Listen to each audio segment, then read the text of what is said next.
Hello, folks. Let me tell you the fascinating story how Fond du Lac's beautiful Lakeside Park was made, and also, personally, take you in the early 1900s on a trip through it by pictures, as I remember it was in the days of yesterday, when I was a schoolboy. I am Landon Divers of Middleton, but a native of Fond du Lac who graduated from the high school there in 1922. The newspaper photography shot me in Fond du Lac's Lakeside Park Sunday, April 19th, 1981, as I was pointing to an area where the wastewater treatment plant is. It used to be part of the great marsh that occupied most of the south end of Lake Winnebago when I took photographs in the early 1900s. I was out there duplicating my early shots to show how things have changed through the years. 10,000 or more years ago, the Green Bay lobe of the glacier came down from the north and covered the whole eastern part of Wisconsin. And as it slowly shoved and ground its way south, as shown by the arrows, it carved out a valley. And when it receded back up north, it left a natural dam of rock and earth in that valley where Nina Menasha is. And it blocked the waters of two rivers, the Wolf and the Fox, from flowing downhill north to Green Bay. And the blocked water formed Big Lake Winnebago, which is almost 30 miles long north to south and 11 miles wide, making it about the largest natural freshwater lake included wholly within one state in the United States.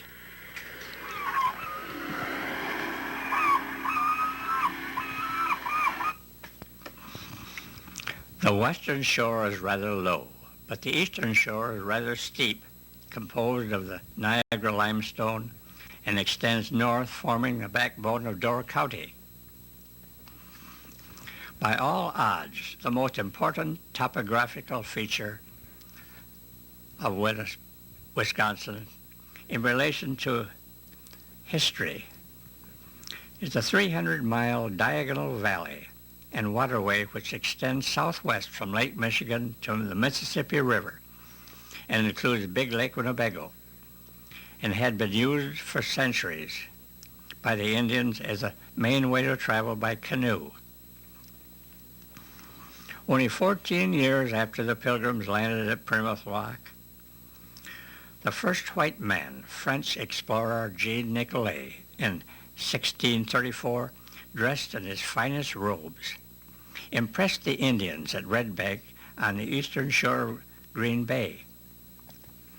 And only 34 years later, the French explorers were traveling to the shores of Lake Winnebago, and soon after, Lake Winnebago and the surrounding area became an important place for the French fur traders to set up trading posts to trade with the Indians. But when the French traders paddled to the south end of Lake Winnebago, they found they couldn't land on the shore because there was a great marsh that occupied most of the south end of the lake and extended from the west shore 3 miles unbroken to Luco on the east. So they went up the Fond du Lac River almost 2 miles before they found a suitable place to land, at the junction where the east and the west branch of the river come together, about a block south of Johnson Street, back of the Giddings and Lewis buildings. And in 1787, the French traders established a trading post at that place on the river junction and called it Fond du Lac, the place at the bottom of the lake as it appeared at the bottom of their maps. French means bottom. And each year, more white traders came into the Fond du Lac area and wanted to make it their permanent home until there were so many in 1832 that a treaty the Winnebago Indians made gave the land around Fond du Lac for the whites to live in. And they began doing it in 1836 when the Peer brothers, the white settlers, first white settlers, settled and built a log house to live in. Then the settlers came faster each year. Crops were planted, land was staked out to newcomers, and many new homes were built. In 1838, Dr. Darling was one who built his home on the northeast corner of First and Macy Street, where the old post office used to be, as pictured here. Roads and streets were laid out by 1840. Fond du Lac County had 139 people. And by 1844, there were 315. In 1847, just 3 years later, 7,459. In 1850, the village of Fond du Lac had about 2,000, and the first sawmill was operating. The village of Fond du Lac, like all the villages on Lake Winnebago, had relied on the lake to provide them with the commerce needed to have a healthy community. And in 1844, Peter Hotelling built the first steamboat at Manchester, now Brothertown, and ran her between Tachita, Fond du Lac, and Neenah. She was like the second boat, the Petona, pictured here, built in 1849, unloading freight on the east bank of the Fond du Lac River just inside the river mouth. These boats were built like Erie Canal boats with steam-powered side wheels and were about 75 to 100 feet long and about 15 feet wide. The village of Fond du Lac grew fast, almost 1,000 people a year, and boasted a population of 8,500 in 1863, with streets laid out for the time it would become a city, which didn't take long. For in 1867, because there were soon 27 lawyers, 2 dentists, 9 ministers, 2 music teachers, 2 artists, 1 oculist, 8 school teachers, 7 doctors, 1,000 library books, 3 gentlemen of leisure, and 5 loafers. The 15 sawmills were turning out 1/2 million board feet of lumber a day, and were making tubs, furniture, and so forth that was shipped out by boat and railroad, and everyone beginning to have an urban type of attitude, except when it rained. And then they had streets of mud and water 2 to 3 inches deep that reminded them of the marsh. And it did extend far south into town. I can remember in 1907 and 8, when I was a boy, of seeing cattails on the northeast corner of Main and Cotton Street, and the wooden sidewalks were built up 4 feet high over the water, like piers to walk on. And East Follett Street didn't extend past Amory Street because Big Sackett's Pond occupied the whole area nearly to Park Avenue, where we kids sailed our boats and fished for frogs and pollywogs and tall cattails. And green turtles and big snapping turtles were a common sight in streets and backyards. Now let's try to learn something more about that big marsh.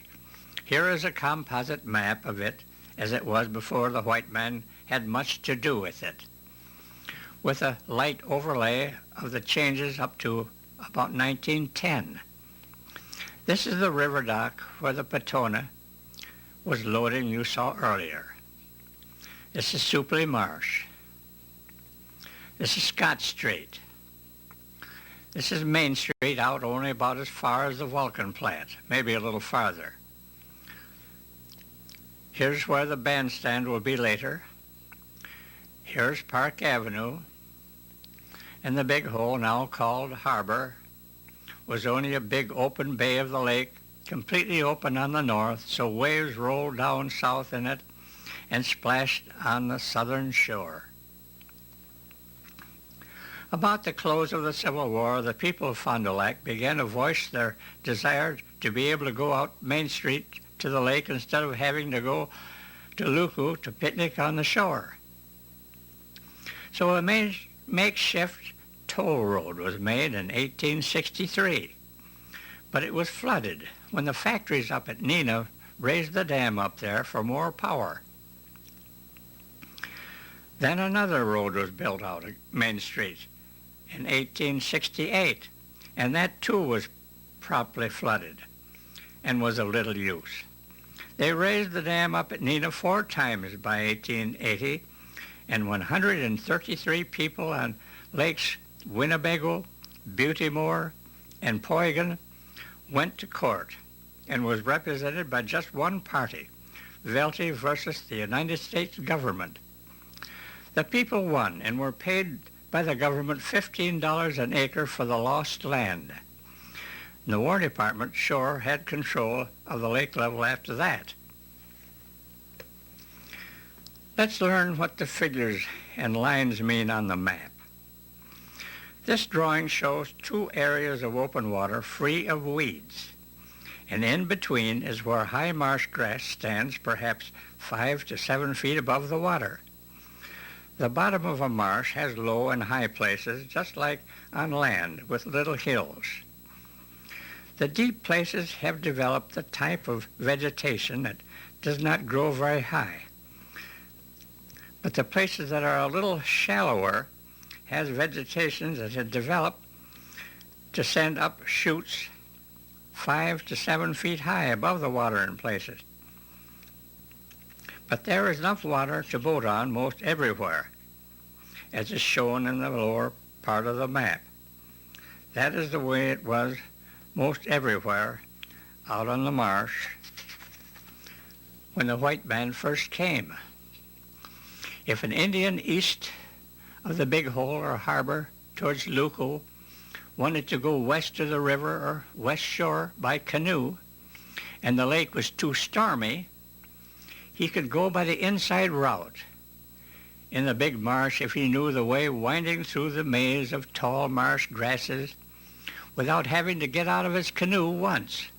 Remember, there was no Park Avenue then or Main Street.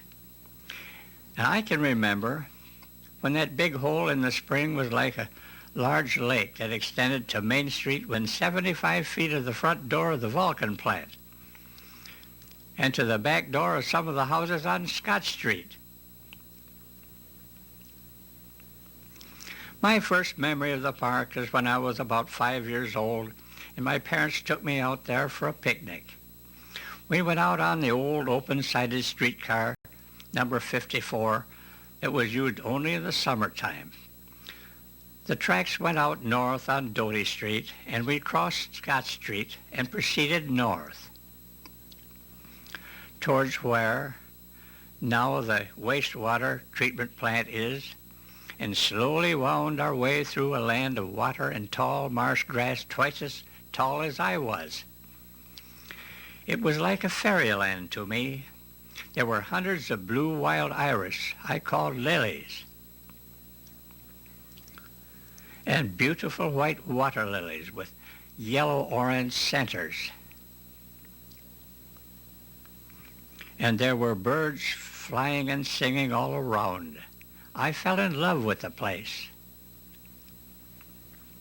And when I got old enough to run away from home often after school, Mother would call the police, and they would know just where they would find me out at the lake and bring me home. And a little later, when I was old enough to be with my pals, we spent happy days fishing, swimming, sailing boats, and learning about nature, like the clouds, the birds, the waves. I spent so much time out there that Mother called it my second home. Each day was different and wonderful. And I wanted to hold time still and keep the memory of each day. So my old box camera went most everywhere I went. and later a folding Kodak with an autographic back so I could write the date right on the film in the camera for a permanent record. My memory of the marsh when I was a schoolboy was a place where flowers bloomed and where birds nested and sang, where there were many fish in the clear water. It was a natural wildlife sanctuary where it was beautiful and peaceful, and the air was filled with the fragrance of lush plant life. There were places where the water was deep among the tall grasses. They were like secret hidden rooms enclosed by the tall grasses.